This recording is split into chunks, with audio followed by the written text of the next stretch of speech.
Before we begin, listen carefully, because in part 2 of this investigation, the truth doesn't set anyone free. It destroys what's left.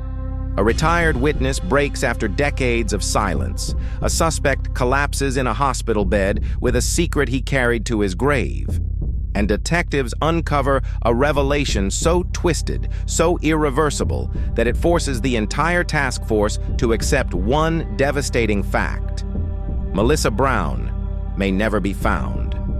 But the reason why is the darkest twist in this entire case. Before we go any further, pause right now and hit subscribe. Turn on notifications so you never miss another true crime breakdown. This is the kind of case that stays with you long after it ends, and you're going to want to be here for every investigation we uncover next. Now, let's finish the story. 25 years, one body recovered, one daughter missing, no arrests, no closure, and then, suddenly, the investigation explodes. In late 2025, detectives receive a tip that changes everything. An elderly man in a palliative care ward, a man connected to one of the new suspects, wants to speak before he dies. A man who has been carrying a secret since the year 2000. But before detectives get there, another breakthrough hits the case. At a small suburban home connected to a man who once lived at Garden Island, police execute their second major search warrant. Inside an old shed, beneath a pile of rusted fishing nets, detectives recover a set of keys. Not car keys, not house keys, boat keys. And scratched into the metal, faint but visible, are the letters G.I. Garden Island. If these keys belong to the suspect, he had water access. And water changes everything. It means someone could have transported Rosemary's body and Melissa without being seen. And suddenly, detectives begin to understand why the Mangroves gave up one body, but not the other. But they still need one thing: a confession. A retired officer from the original team finally agrees to a formal interview. His voice shakes. His eyes avoid the camera. He reveals that in 2000, a woman from the caravan park made a phone call that was never logged. She said she heard more than just a conversation. She heard two men arguing outside Rosemary's caravan around 2:30 a.m. And one line haunted her. She wasn't supposed to fight back. But because the caller had an unstable reputation, the officer ignored it. No entry, no follow-up, no report. For 25 years, that phone call disappeared. And now, detectives see a terrifying possibility. There were two men with Rosemary, not one. And Melissa witnessed something she was never meant to see. The knife seized in 2025 comes back from the lab. 2 DNA profiles, one male, one female, consistent with a teenage girl. Not enough for a match, not enough for charges, but enough to restart the entire direction of the case. Because the male DNA does not match. Mark Nichols. Any associates interviewed in 2000? Any previous suspects? Anyone in the national database? This is someone new. Someone who was there. Someone who handled that knife. Someone who never came forward. And time is running out to find him. The investigation takes a turn when a mechanic, now in his 60s, steps forward. He remembers a man bringing in a badly spray-painted Holden Commodore right after Rosemary and Melissa vanished.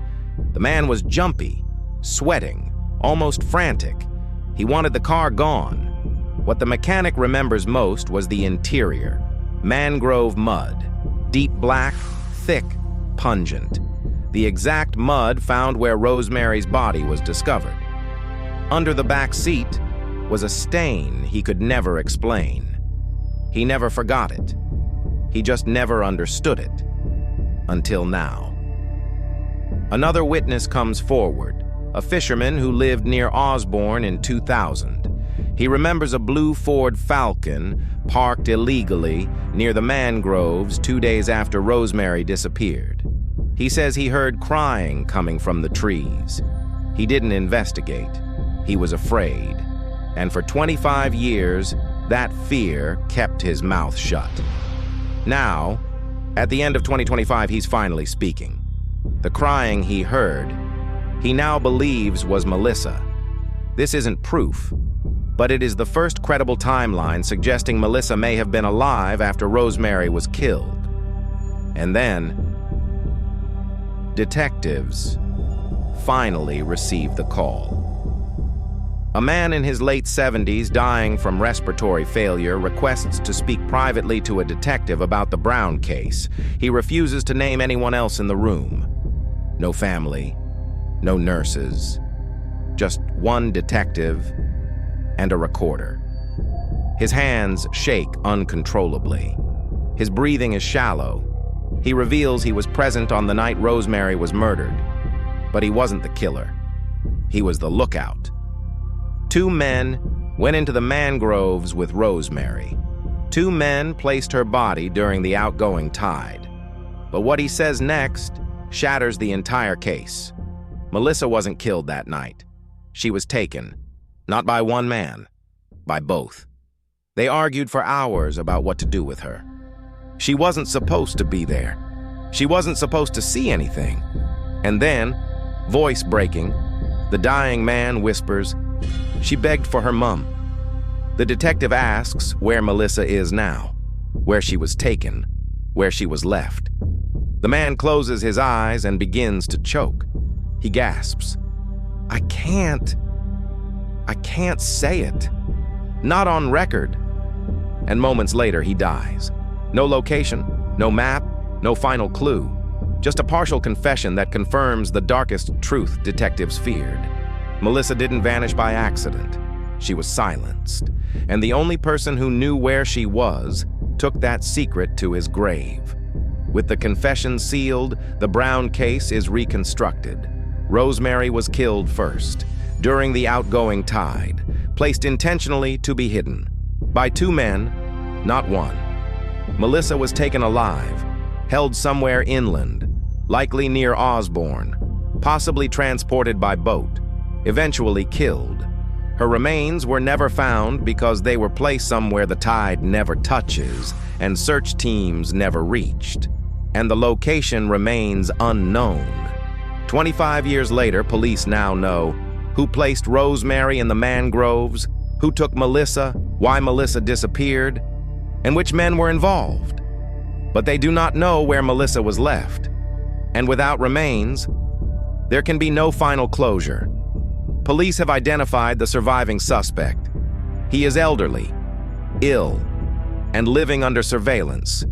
They cannot arrest him without physical evidence. All they can do is wait. If he speaks, the world may finally learn where Melissa is. If he never speaks, the case remains frozen. 25 years later, the truth has finally emerged. Not from evidence, but from a deathbed. Rosemary's killer did not act alone. Melissa was taken because she witnessed something terrible. 2 men carried the secret. One died. The other will unlikely confess. And Melissa's location may be buried forever. This is where the story ends, or where the story waits, because someone out there still knows the final piece of truth. And until they speak, Melissa remains lost. If you believe this case deserves justice, hit like, so more people see this story. Tell me your theories. Tell me your questions. Tell me what you think happened in those mangroves. Drop your thoughts in the comments. I read every single one. And if you want more true crime documentaries like this, subscribe, turn on notifications, and share this video to support the channel. Your engagement helps keep these stories alive. And for Melissa Brown, that still matters.